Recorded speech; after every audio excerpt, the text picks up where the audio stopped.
మోసం గురించి ప్రజలు డిస్కషన్ పెడితే దాంట్లో నుంచి బయటకి ప్రజల్ని తీసుకురావడం కోసం డైవర్షన్ పాలిటిక్స్ చేస్తున్నారు. ఎంత దురదృష్టం అంటే ఈ కూటమి ప్రభుత్వం అధికారంలోకి వచ్చాక ప్రజల ఆరోగ్యాన్ని గాలికి వదిలేశారు. ఆరోగ్యశ్రీని ఏ విధంగా నిధులు ఇవ్వకుండా పొమ్మనకుండా పొగబెట్టినట్టు ఈరోజు హాస్పిటల్స్ ఆరోగ్యశ్రీ కింద చేయడానికి సుముఖంగా లేకుండా చేసింది ఈ ప్రభుత్వం కాదా? అలాగే అమ్మఒడిని ఎగ్గొట్టి ఈరోజు పేద పిల్లల్ని చదువుకు దూరం చేస్తున్నది వీళ్ళు కాదా? అలాగే రైతులకి అండగా నిలబడాల్సిన ప్రభుత్వం రైతుల వెన్నెముకలు విరుస్తూ వాళ్ళకి ఇవ్వాల్సినది ప్రామిస్ చేసి కూడా ఇవ్వకుండా మోసం చేసింది నిజం కాదా అని అడుగుతున్నా. ఇవన్నీ ఒక ఎత్తు అయితే ఈరోజు రాష్ట్రంలో అవినీతి ఎంత విచ్చలవిడిగా జరుగుతుందో అందరూ కళ్ళారా చూస్తున్నారు.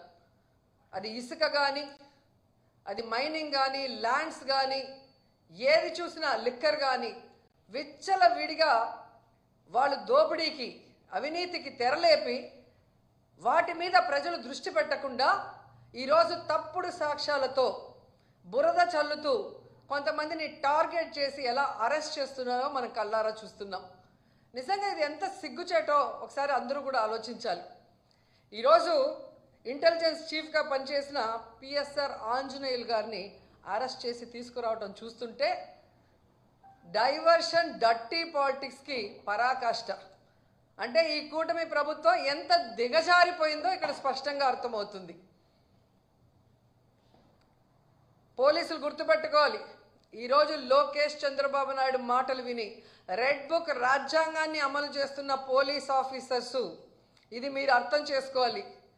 తప్పు చేయని ఆంజనేయులు గారిని ఈ విధంగా అరెస్ట్ చేసి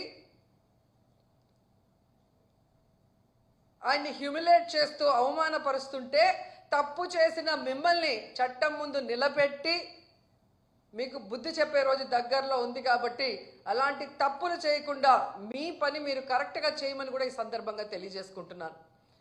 ఎందుకంటే ఏదో కిరీటం పెట్టేస్తారు చంద్రబాబు నాయుడు లోకేష్ అని చెప్పి చాలా చోట్ల పోలీసులు పెద్ద స్థాయి నుంచి కింద స్థాయి వరకు అందరూ కూడా వన్ సైడ్గా తప్పుడు సాక్ష్యాల్ని సృష్టించి తప్పుడు కేసులు పెట్టి ఏ విధంగా అరెస్ట్ చేసి పైశాచిక ఆనందం పొందుతున్నారో వాళ్ళందరినీ కూడా హెచ్చరిస్తున్నా.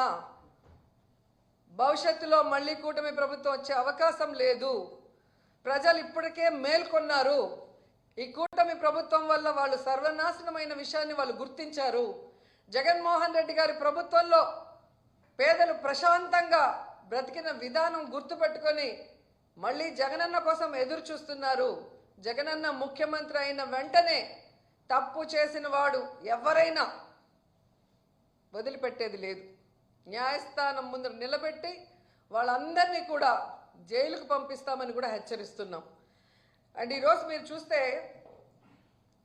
ఎంత విచిత్రంగా తయారైందంటే చంద్రబాబు నాయుడు నైజం. ఆయన తప్పు చేస్తాడు, సాక్ష్యాధారాలతో సంతకం పెట్టి దొరికిపోతాడు. డొల్ల కంపెనీల్లో కంపెనీ అనేదే ఉండదు, కొత్తగా ఒకటి సృష్టించి దాంట్లో డబ్బులు ట్రాన్స్ఫర్ చేసి దాన్ని ఎలా వాళ్ళ అకౌంట్లోకి తెచ్చారో అన్నీ కూడా క్లియర్ కట్గా దొరికిపోయాయి.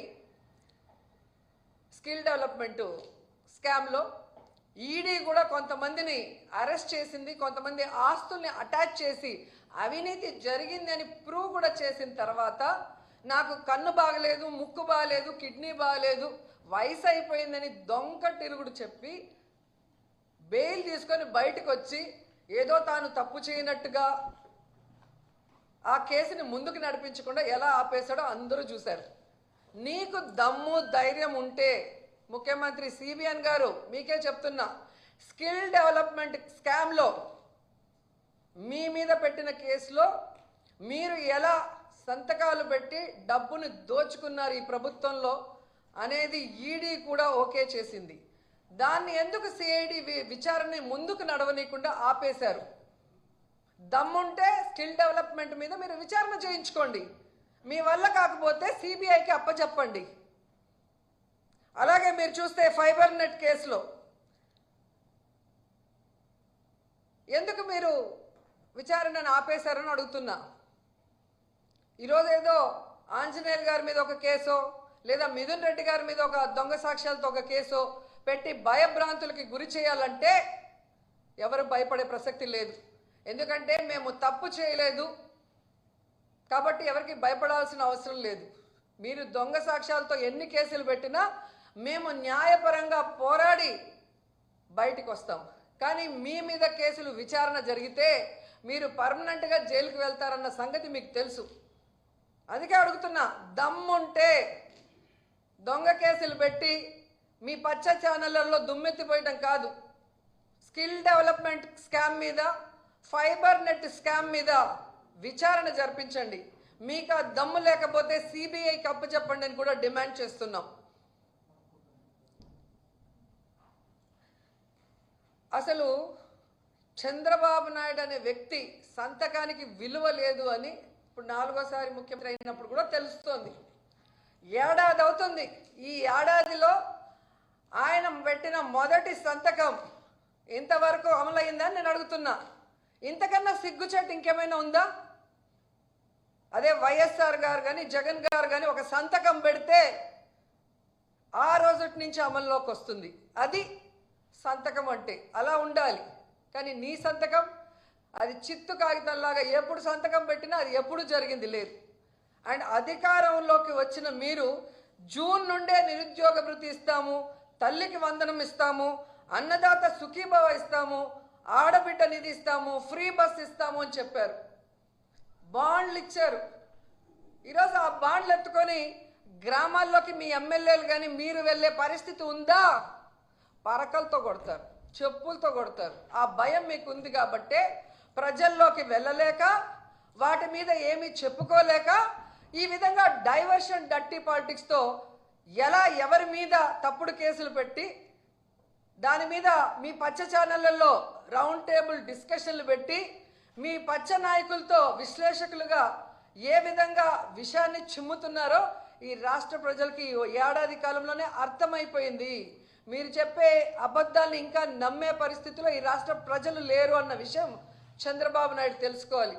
అది పక్కన పెట్టేసి సంకలు గుద్దుకుంటూ ఈరోజు అందరి మీద దాడులు చేస్తూ మాట్లాడిన అందరి మీద కేసులు పెట్టుకుంటూ పోతే ఫైనల్గా మీరు, మీ కుటుంబం, మీకు సపోర్ట్ చేసిన పోలీసులు అందరూ కూడా జైల్లో ఉంటారని కూడా అందరూ తెలుసుకోవాలి. ఎందుకంటే తప్పులతో ఒకరి మీద నింద వేసి లోపల పెట్టాలనుకుంటే హైకోర్టు, సుప్రీంకోర్టు కూడా ఒప్పుకోదు. ఒక ఏడాదిలోనే హైకోర్టు 6 సార్లు మీ ప్రభుత్వానికి అక్షింతలు వేసింది. పోసాని కృష్ణమురళి గారి కేసులో కానీ, ఒక సోషల్ మీడియా యాక్టివిస్ట్ని మీరు ఏ విధంగా హెరాస్ చేశారో ఆ విషయంలో కానీ, నిన్న మొన్నట్లో 60 ఏళ్ళు పైబడిన వాళ్ళని మీరు హెరాస్ చేయకూడదు, ఇంటికి వెళ్ళి విచారించాలి, ఇవన్నీ కూడా తప్పుడు సాక్ష్యాలతో వేధింపులు చేసిన పోలీసులకు కూడా ఏ విధంగా హైకోర్టు అక్షింతలు పెట్టిందో ఈ రాష్ట్ర ప్రజలందరూ కూడా గమనించారు. అలాగే సుప్రీంకోర్టులో మీరు లడ్డూలో ఏదో కలిసింది అని అబద్ధం చెప్పి మీ రాజకీయ లబ్ధి కోసం కలియుగ దైవం వెంకటేశ్వర స్వామితో చెలగాటమాడినప్పుడు కూడా మీ మీద ఒక సీఎంగా ఉన్నా కూడా మీకు సుప్రీంకోర్టు ఏ విధంగా అక్షింతలు వేసిందో ఒకసారి గుర్తుపెట్టుకోండి. కాబట్టి మీ పైన ఒక వ్యవస్థ ఉంది. మీరు అనుకున్నట్టు చేసేస్తాం, ఏదైనా మేము చేయగలమంటే అది కొన్ని రోజులే. ఈరోజు నేను మోడీ గారిని 2 చేతులెత్తి రిక్వెస్ట్ చేస్తున్నాను. సార్ మోడీ గారు, మీరు పార్లమెంట్లో ఒక స్పీచ్ ఇచ్చారు, అది రాష్ట్ర ప్రజలందరూ కూడా విన్నారు. చంద్రబాబు నాయుడు ఈ రాష్ట్రాన్ని ఎలా దోచుకున్నాడు, ఏటీఎం లాగా ఎలా వాడుకుంటున్నాడు, ఏ విధంగా సర్వనాశనం చేస్తున్నారో మీరు చెప్పారు గతంలో. ఒకసారి ఆ వీడియో మీరు విని, ఇప్పుడు ఏదైతే అమరావతిలో మళ్ళీ మిమ్మల్ని భూమి పూజకి పిలుస్తున్నారో అది ఎందుకు అనే ఆలోచన చెయ్యండి అని నేను రిక్వెస్ట్ చేస్తున్నాను. ఎందుకంటే గతంలో మీరు చూస్తే ఇదే